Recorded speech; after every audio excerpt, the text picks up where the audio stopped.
اعوذ باللہ من الشیطان الرجیم بسم اللہ الرحمن الرحیم۔ شروع اللہ کے پاک نام سے جو بڑا مہربان اور نہایت رحم کرنے والا ہے۔ سرور کائنات صلی اللہ علیہ وآلہ وسلم کے پیارے غلاموں، السلام علیکم۔ محترم دوستو، آج کی اس ویڈیو میں حضرت جنید بغدادی رحمۃ اللہ تعالی علیہ کا ایک بہت دلچسپ واقعہ بیان کیا جائے گا۔ آپ سے التماس ہے کہ ویڈیو کو آخر تک مکمل ملاحظہ کریں۔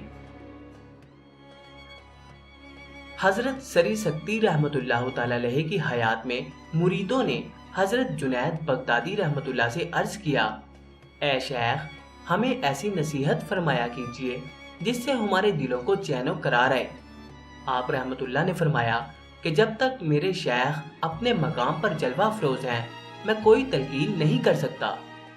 ایک رات آپ رحمۃ اللہ تعالی علیہ کو حضور علیہ السلام کا دیدار ہوا۔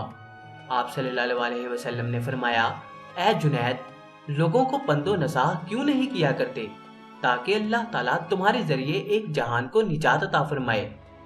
جب آپ رحمۃ اللہ تعالی علیہ بیدار ہوئے تو آپ یہ خیال فرما رہے تھے کہ میرا درجہ میرے شیخ کے درجے میں پیوست ہو گیا ہے اور مجھے میرے نبی کریم صلی اللہ علیہ وسلم نے دعوت و تبلیغ کا امر فرمایا ہے۔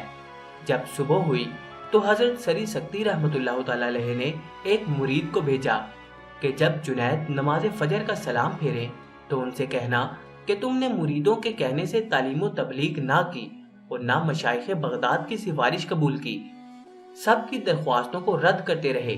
میرا پیغام بھی پہنچا، جب بھی تبلیغ شروع نہ کی۔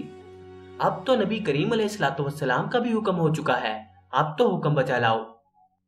حضرت جنید بغدادی رحمۃ اللہ فرماتے ہیں کہ اس وقت میں نے جانا کہ میرا شیخ میرے دل سے بخوبی واقف ہے اور میری ظاہری و باطنی ہر حالت سے باخبر ہے۔ ان کا درجہ میرے درجے سے بلند ہے کیونکہ وہ میرے اسرار سے واقف ہیں اور میں ان کے احوال سے بے خبر ہوں۔ اس کے بعد میں اپنے شیخ کے ہاں حاضر ہوا اور توبہ و استغفار کی۔ میں نے عرض کیا کہ حضرت، آپ کو کیسے معلوم ہوا کہ میں نے خواب میں حضور علیہ السلام کا دیدار کیا ہے؟